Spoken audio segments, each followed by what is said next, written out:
Hello, and welcome to Thingness. This podcast is one part of our domestic micro-gallery. In each of these episodes, we sit down with our current exhibitor and talk about objects, things and collecting in relation to exhibiting outside of white cube norms. We are Hannah. And Martin, and today we are joined by J.Pasila. Hello. Hello, welcome. Thank you so much for having me. Last time it was really windy here, and today it's quite rainy. Yes. Yeah. But we are in Iceland. We should mention that again because we forgot to say at the top of the last episode that we're currently recording this in Herhusid in Siglufjordur. On a residency. Did I say the town name? Yes, well? you did. I'm getting there with it, aren't I? Bravo. Yeah, and we've been inviting local artists in to come and exhibit in Thingness, and you are our second artist. Local and international. Local and international. Of course. Would you like to... The bona fides. Yeah. Would you like to tell us a little bit about yourself, Jay? Sure, just very briefly. But first of all, thank you so much for the invite to this. It's been so thought-provoking and stimulating and motivating since I received your email. I am a photo-based visual artist, conceptually driven, using mostly digital photography. I make photograms and I work with found images as well. I'm Canadian born, have been living in New York for past 22 years and living part-time half the year, sadly, only half the year in Siglufjordur since 2012.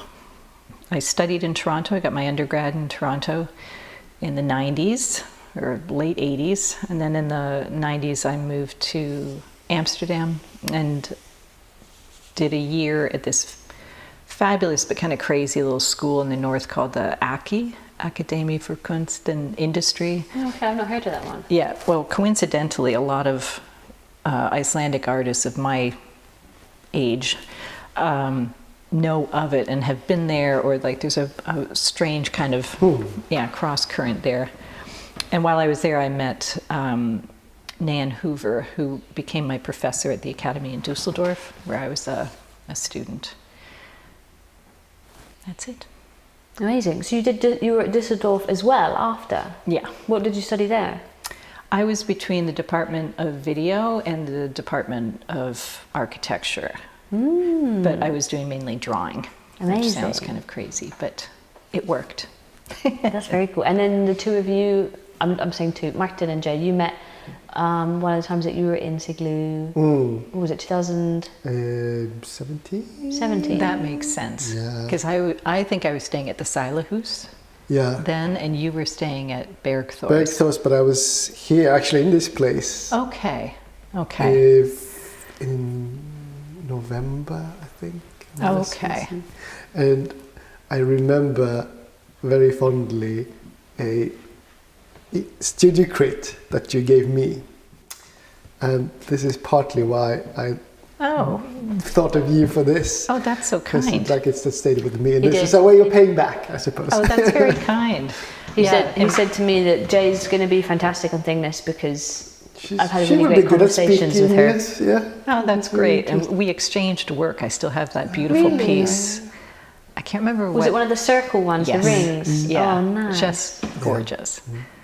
Yeah, it's funny. I don't remember specifically the crit, but I do remember there was some exchange of food. There was a pot exchanged. Probably. Yeah.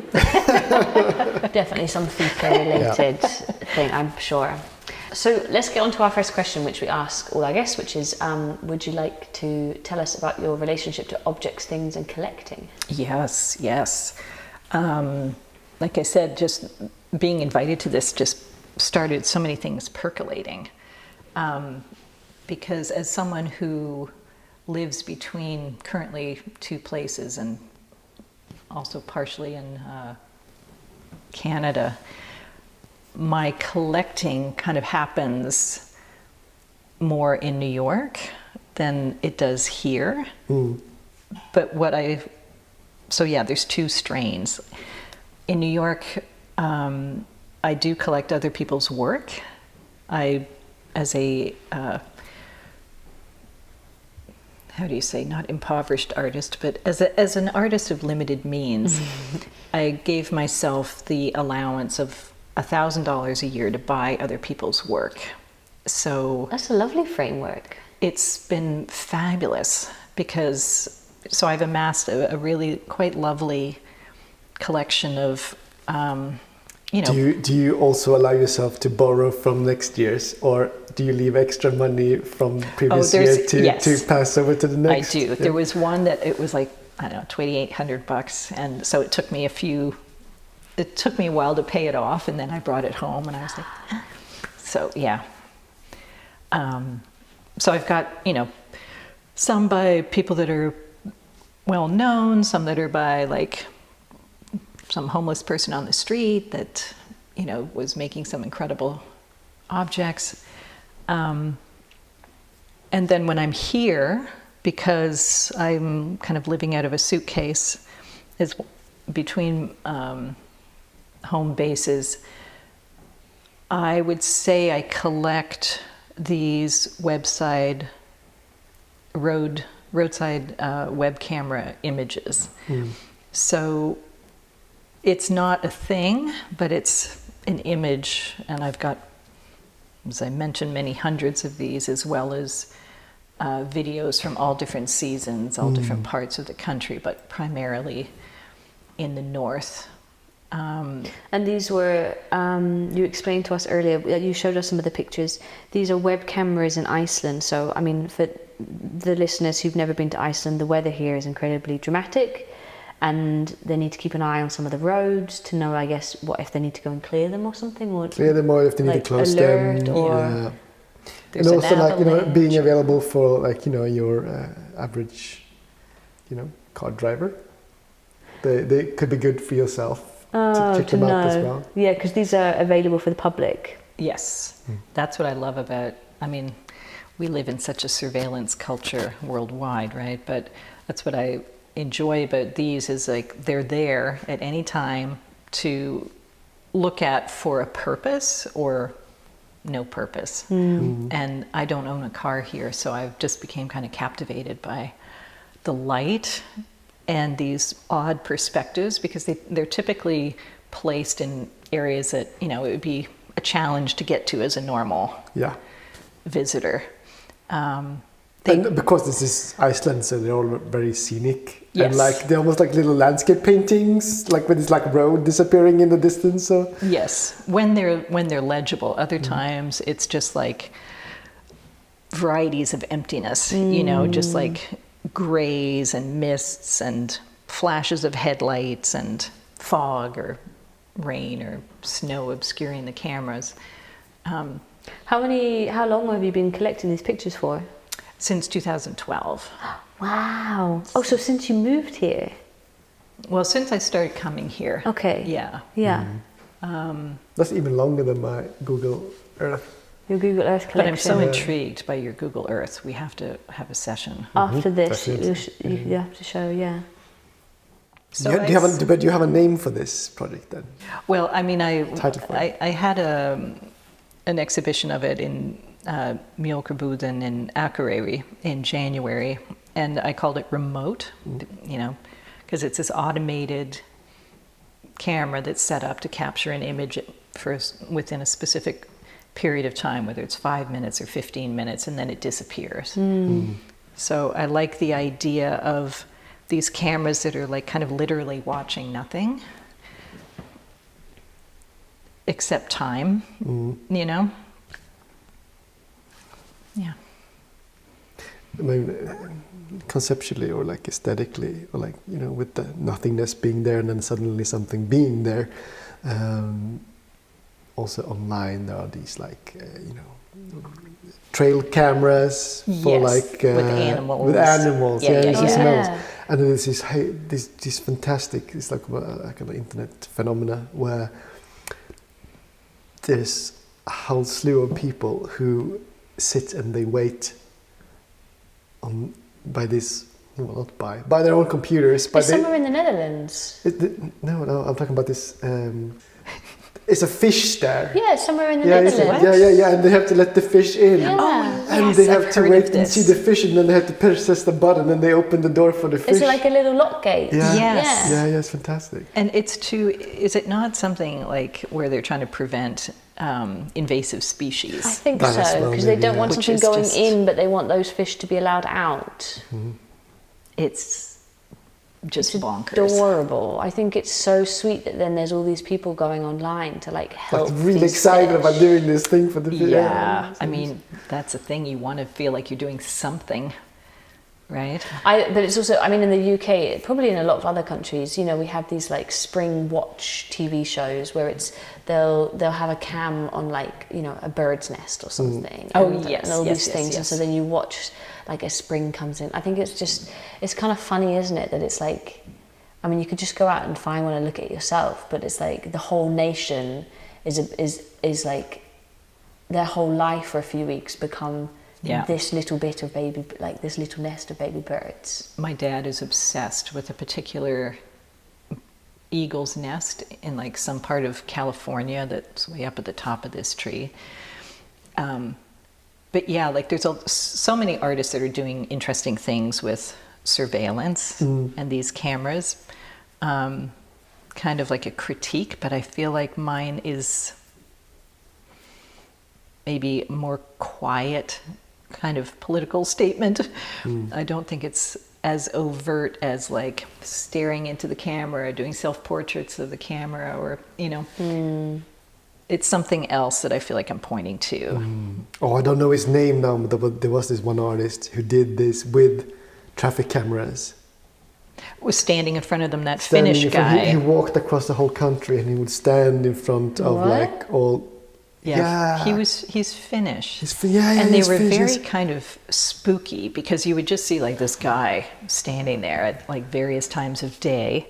for But how did various you get times of the- like, sometimes it would be like 10 minutes, sometimes it was like hours. Yeah. But how did people get the footage? How did he get the footage? Yeah. I guess he must have done like I do and like have his laptop nearby and do a screen grab. But so those things are also live and for the public then? That's a scary thing. It's like I can't remember how many thousands, tens of thousands of cameras are around in any city like New York. It's Yeah. tens of thousands. I think London it's 40,000 or something. And they're just going all the time. But I always thought that they were, I mean, I get it now when you explain with this Iceland one that it's also for like people to know what the roads are like so they can be prepared to go on it. But like security cams I always thought were private, that it was like you could only access it if something happened, and even then it was only like the business that owned it. Yeah, but this was also a road cam. Yeah, these are road cams. But road cams. But they would be like, But that's what I mean, 'cause I think- they would be at like intersections, or like especially like accident prone. Yeah, but then how would he get that? Because like even crossings, road whatever. cams I thought were private. No, same like this. It's public. open source. There's some artists that I don't know how they do it. Like there's one woman who does these self-portraits in like garages and other areas that are more private. I don't know how she gets the footage. She must have some deal with the security guards or something. Wow. But If there's a will, there's a way. Wow. But it's funny, you were talking about seeing Haldor's daughter on this street here. Oh yeah, on the street view. And I Oh, what, Google Street View? Yeah, Really? she's just like smiling at the camera and like crossing the street Yeah, with like a bag. or something. I had the same with my my brother.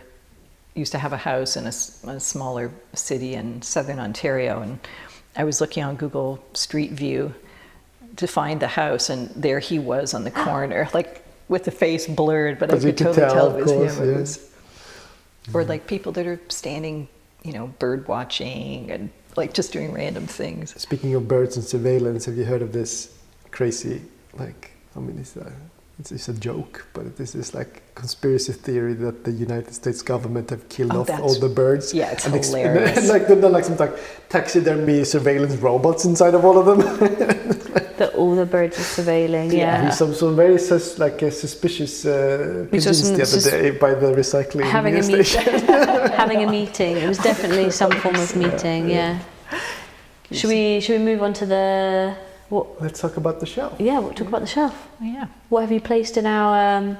Again, this is our leftovers. This is our what we call flat pack shelf. Travel version. Travel version of Thingness. Which is so great. Oh, it's fantastic And the to be able fact that to it's take coming something from Sweden as a flat pack thing is beyond. But yeah, the other thing I kind of hold on to is cardboard and leftover bits from works I've been making. I've got like kind of bins full of cardboard in my small New York City apartment, just in case I want to be making something out of them. So a very long time ago, I worked with cardboard a lot, and I was making these kind of very crude reverse pinhole cameras. I'll start and then I'll get to the shelf. Yeah, that's fine. Way back. So when I was an undergrad, I became really fascinated with this book called Architecture Without Architects. And that led me to like explore other forms of building worldwide.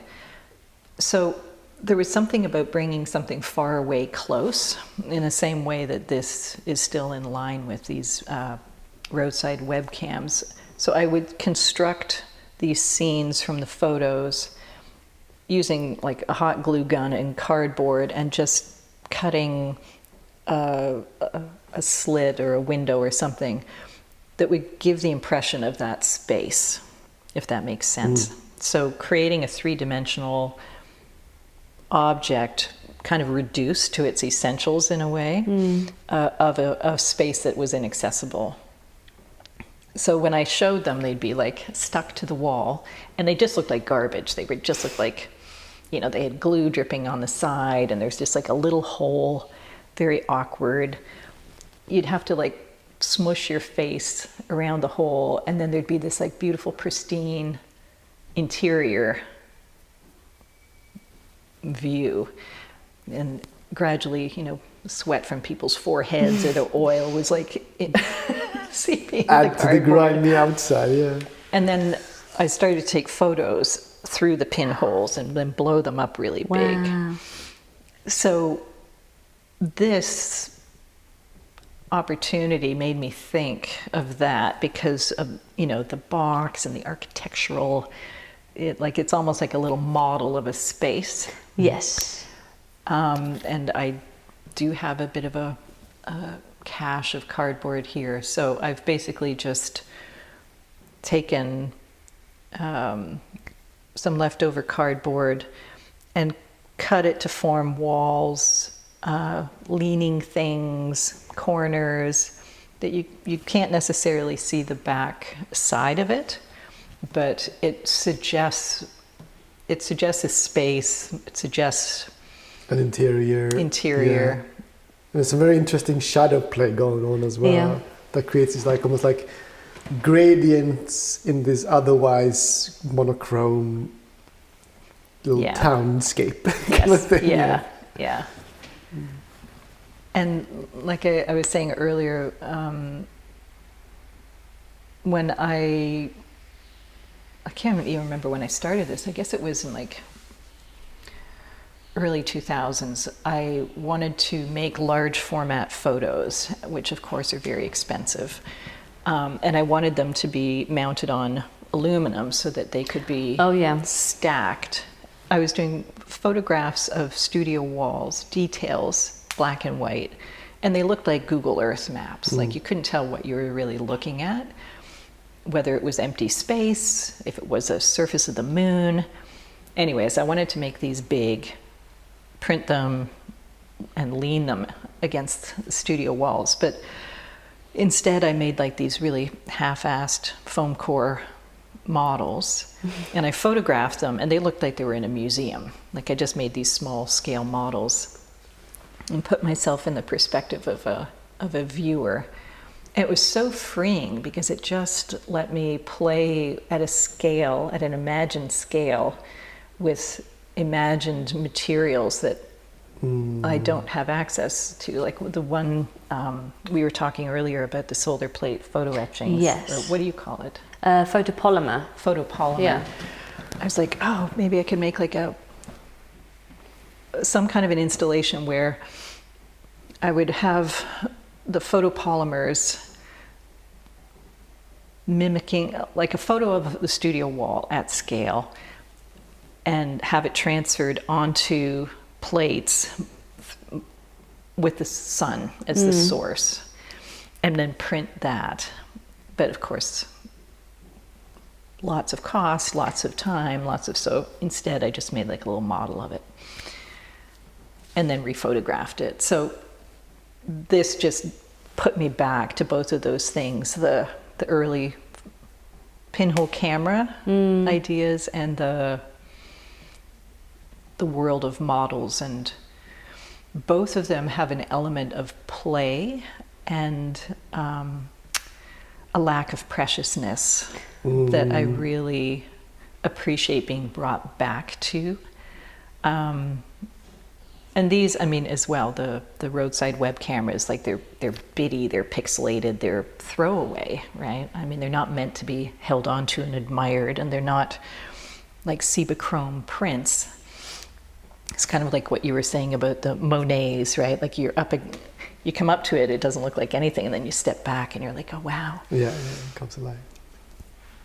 But that's also kind of like, we were, when you finished installing just now, I mean, it's really fun going in close in a way and imagining each of these little boxes, like you say, as like a little space, and thinking of them as like these larger interior designs in a way, and like the shadows being kind of, you know, full scale, like a few meters high. But then at the same time, it was really lovely a moment ago when I stepped back from the shelf, and that because it is so monochromatic, there's with the cardboard, but also the color of Thingness, that it almost becomes this like when you blur your eyes a bit, this kind of like painting, or like this light movement. And I was thinking again just now about this, you know, these pixelated things, and you're saying with scale, and it's like this. Nice. I'm not quite sure how it is I want to phrase this final sentence, but just like these things kind of coming together in my head. That really is helpful. That's I think such a good observation, because they are like little pixels. Yeah. I would not have thought of that. But I follow this artist on Instagram. I don't remember the name, but I can look it up for the bibliography later. Yeah. They work almost exclusively in stone or marble, and like little like blocks, chunks, maybe like 40 by 30 centimeters or something. And they meticulously, I don't know how, they carve these little like, they look like maybe, you know, a Turkish bath, or like some like stairs up this little like, you know, and beautiful Greek antique you know, temple or whatever. And like they're quite obviously precious as objects, but they're also like you take them out and use a stone, but then they also like you said, this like, you know, presented as photos or vistas from a certain pinhole point, you know. Ooh, you'll have to where share you that. cannot tell that they are small because they look big, monumental, or like with big like, you know, pillars or whatever, and like this like very soft light just like bouncing off all the marble surfaces, like with some of the marble dust still there, you know. So it's that intriguing. Sort of, I think that's what you're saying, like the light bouncing off. I think that's what's really lovely about seeing this, is that in a way it's so simple what you've done with a cardboard, but suddenly it brings other things into play with it. Like it brings in this light and shadow, like something that is. What we were talking about this thing yesterday. Was it of that like, what exactly can we as humans make? It's more that we put things together. How was it you phrased it? Oh, I was thinking like, what are the things that we can actually make? Like bring into existence. Because usually, like, you know, manufacturing is just like you're taking ingredients in quotation marks and putting them together to make a new thing. Yeah. But you're not actually making the material. You know? But and I guess then what I'm thinking about this is that the thing that you've made, you put in an element of cardboard, but then also like the light and the shadow is now like, if you were to make an equation, they would also be added up to like now the whole of what it is that you see. So the conclusion that we came to, I was like, I had one of the like, the only memories, thing you can make is memories. And you said, no, but you can also make love. I said make love. It was like, yeah, that's nice things. But I'm sure there are other things you can make, but like both of these are like, that was the two kind that of we got to, yeah. Yeah, I was going to say something about, maybe this is a good time for the quote. Oh yes, bring it out. And apologies to whoever this quote came from. I can't 100% remember the source, but I think it's quoted here from interviews with 5 contemporary artists. Anyways, and I bring it up because you've mentioned Heidegger a couple of times in conversation. Yes. So it's a lot in a short amount of words, but what the confusion of the two frames or arenas, that of the canvas and that of the studio, stages or draws attention to is the activity of framing and orientation, of figuring and grounding, and to what it is it generates or sets the stage such that acts and actors are framed and become visible entities. Heidegger noted that in a number of languages, the word thing referred to the ancient discursive sites of representative assembly, both a clearing and a gathering, where issues were played out, matters tended to, and judgments rendered.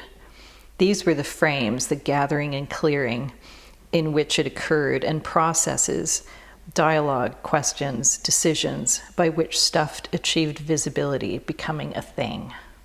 Ooh, fantastic. I mean, yeah, on point. To me, it's just kind of like, it's an aura, because I can't quite, but there was something about that, like the arena of the studio being the place where that activity of making decisions and judgments creates something that's not a manufactured necessary, right? Yes. I also like that it's the term arena. There feels something very kind of like playful but like action based then about it. Yeah. That's a lovely quote. I'll send it to you. We'll have to look it up. Yes. It's a mind stopper. To me, it's like there's something about like it's just because it needs to percolate, but there's just something like it opens up a lot of space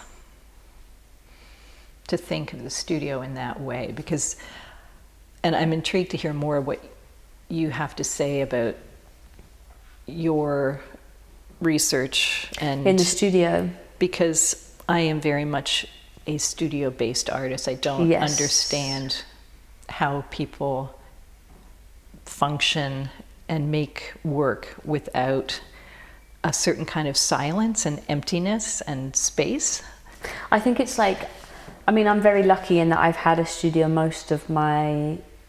since graduating from the bachelor's, I've had a studio most of my life. I think there was a couple months when I moved to Gothenburg at first, and I didn't have a studio, and I tried to make work at home, and it was just like, nope, like this is just not functioning. And I mean, I think, me and Martin have spoken about it a lot, that was it Picasso who went and worked every single day? I mean, there's loads of artists that work like that, but it was somebody who said something about like, that even if they don't make something, they just go to the studio every day, you know?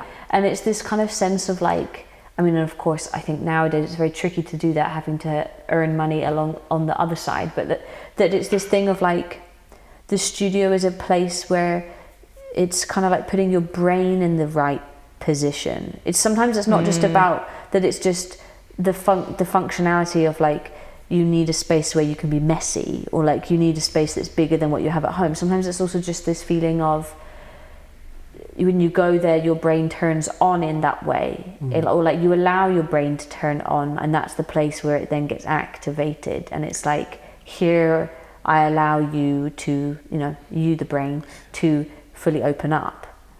That makes a lot of sense, and it makes me think of like some quote, I can't remember who it's from, Thich Nhat Hanh or somebody, about meditation and how, somebody was asking him a question about not having any kind of spiritual experience while meditating, and he was like, well, or she or they, whoever it was that responded, was saying, it's like, but you do it daily, you do this practice regularly, because it makes those kind of things are accidents, right? Like if you have an experience, it's just like a rarity, but doing it daily makes it more likely that you're going to have an accident.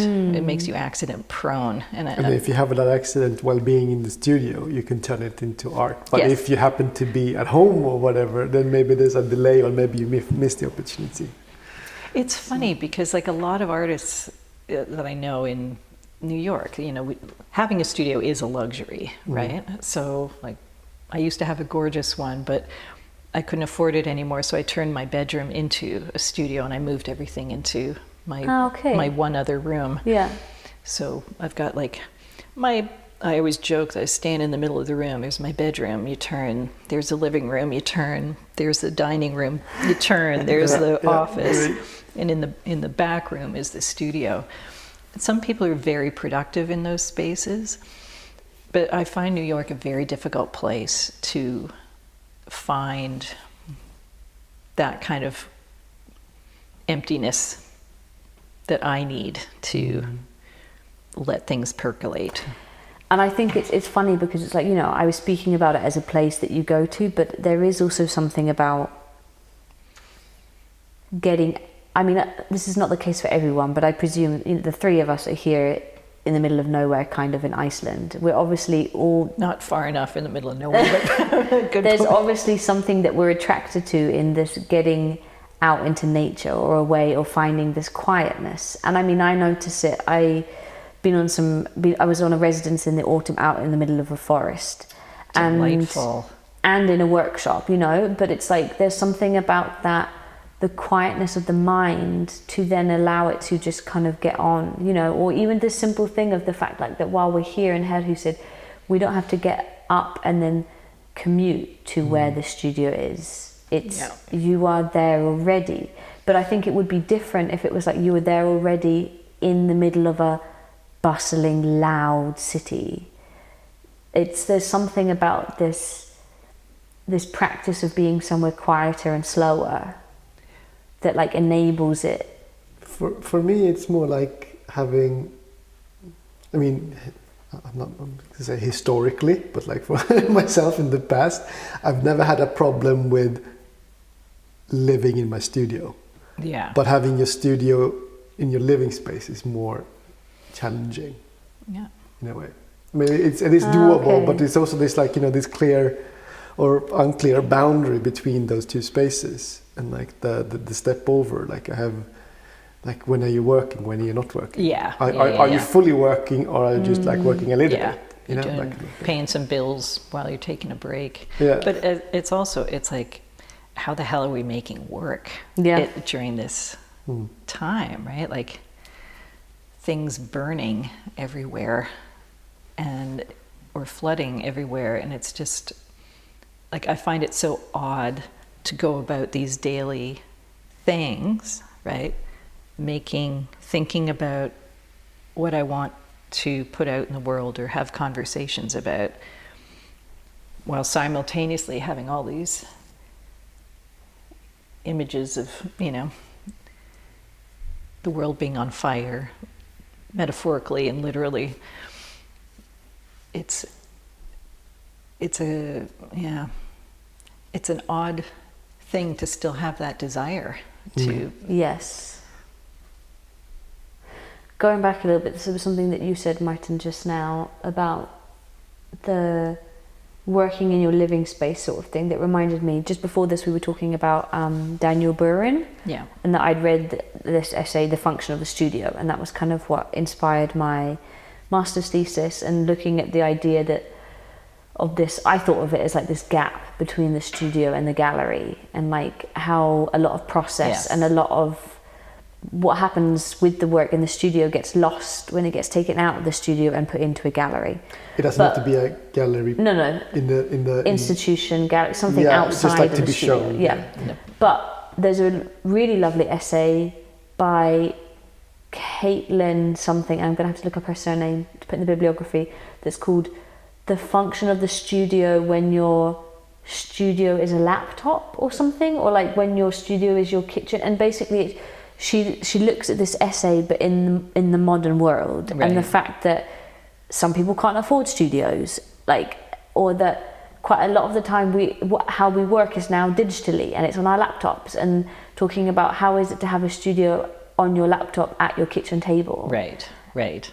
And that in a way, that's not something that people would have thought about in the 70s, you know, that this is a way to work. The 80s or the 90s. Exactly. And and it's just a really lovely kind of, slightly critical, but like as in critical of Daniel Buren's idea, but also just like this kind of opening up of like, this is not the idyllicness of this kind of like European studio, beautiful north light. Yeah. It's quiet. You can have your buddies in to talk philosophy and drink coffee because you have the time, because you're making money from paint.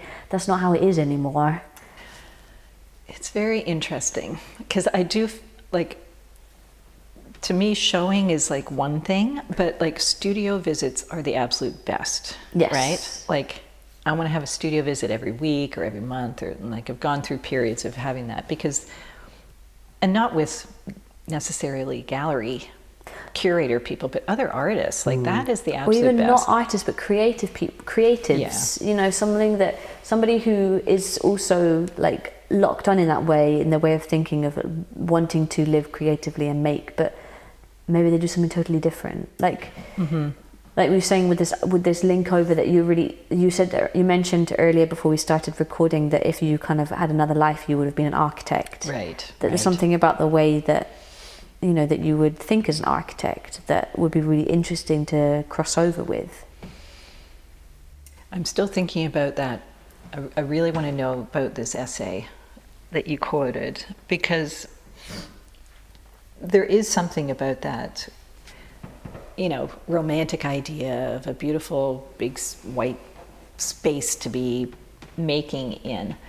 But there's also something, I think, very radical about being willing to disappear from and not participate in all of the Instagram and the, you know, asking for grants, you know, trying to get shows, just like, oh, it was funny, I was talking to Left Terrace about this in another context when we were driving up here. It's like, who are you when all of that gets stripped away, right? It's like my primary impulse when I wanted to be going to art school was like, I wanted to make these things. I wanted to be an artist. I didn't want to sell, show, apply for a lot of stuff, have an Instagram account. Like, there was none of that concerns. It was about a kind of a curiosity, but how do I articulate these things that I can't articulate in any other way? So, yeah, that idea of like, if it works for you on a laptop, great. At your kitchen table, that's amazing. But I always have that reference of Albert York working in the barn, shipping his paintings into the gallery in brown paper, and just living his life as an artist is like the ideal. But it is, of course, a certain privilege. And at the same time, it's also like, how does one set up one's life in this world to make that possible? Yeah, it's a privilege that comes at a price, and not everybody's prepared to pay that. Yeah, when you were talking about like adding to the bibliography, adding to the library, the first time we didn't have to push for it ourselves. I love that you've made that link over. Fantastic. The first book that came to mind, which I feel is kind of like it should be like required reading for every first year artist, is called Possum Living: How to Live Well Without a Job and with Almost No Money. And it was written in the 70s, like on a typewriter.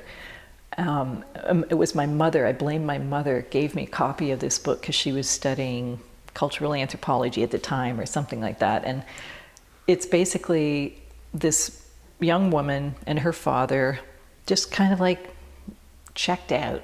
You know, they bought a cheap piece of land, they had a house on top, they, you know, lived on very little in this very 70s way.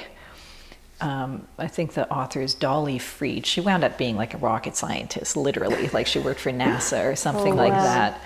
But there was something about like just, it was very basic, like how to grow your own food. What do you do during the day when you're not, you know, hustling in your day job to pay for your retirement so that you can pay for your medical bills, so that you can pay your taxes? Like, what is your life if you have all the time available to you?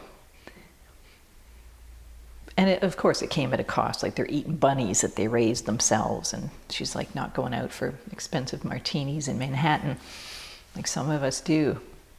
But yeah. But it's also, you know, what is everybody... And now there's this whole like living low to the ground thing, like the tiny house, this, you know, radical sustainability stuff, which I'm just like, yeah. But at the same time, like most people, like everybody wants a Tesla. That's not sustainable, you know, at all. But I do think it's interesting because, like, to me, it's, yeah, there were artists historically that had patrons that kept them going and stuff like that. But it's like... Imagine if there was that book, but written for artists nowadays. Yeah. But I mean, like, when I was at... You have to, I think it's available online as a free PDF, by the way. We're going to have to get it. I mean, like, there was a lot of, like, this sort of, like, I guess it was, like, tied in with some sort of, like, activist angle. But, like, when I was at, like, the Masters in Gothenburg, but also when I moved back to Gothenburg 7 years later, people that I hang out with did a lot of dumpstering, for example. Yeah, dumpster diving was massive when I was at Bond. I remember there were some students who would organize these like dinners and and they'd bring all the food into the kitchen, and we could all be like, take what you want, take what you need, you know. But the freegans, all of that. But it doesn't really happen anymore, and now it's like kind of like on an app, you know. It's like Karma app, come and pick up the leftover food from the day before and pay still, but pay less. And that's also great because then food isn't going to waste, but it's still, it's funny that it gets, you know, capitalized. Monetized, Have you got anything else you want to add to the bibliography? I know we've mentioned a few things throughout, and I'll make sure to add them in as well. You can add more things afterwards as well. Doesn't have to be... I'll think on it and add more things. But there's a great, it's not a book, but there's like a great talk that Agnes Martin gave, and somebody asks her, it's a oft quoted response. They're like, oh, you know, when I'm in the studio, I'm distracted and thinking about this, that, the other thing. And she says something like, well, it's much better to be on the beach thinking about the studio than in the studio thinking about the beach. Like, just go to the beach. Preach. Oh, fantastic. Yeah, again, I guess it's like this, stop beating yourself up. Or just let, you know, as much as you need the studio space, or I need the studio space, it's like, you could be hiking in the mountains. And you need the studio mind space. Yes. Percolating. Well, thank you so much for coming. Thank you so much again. Thank you so much for exhibiting. My absolute pleasure. Delightful. Amazing. And thank you for listening. This was Thingness.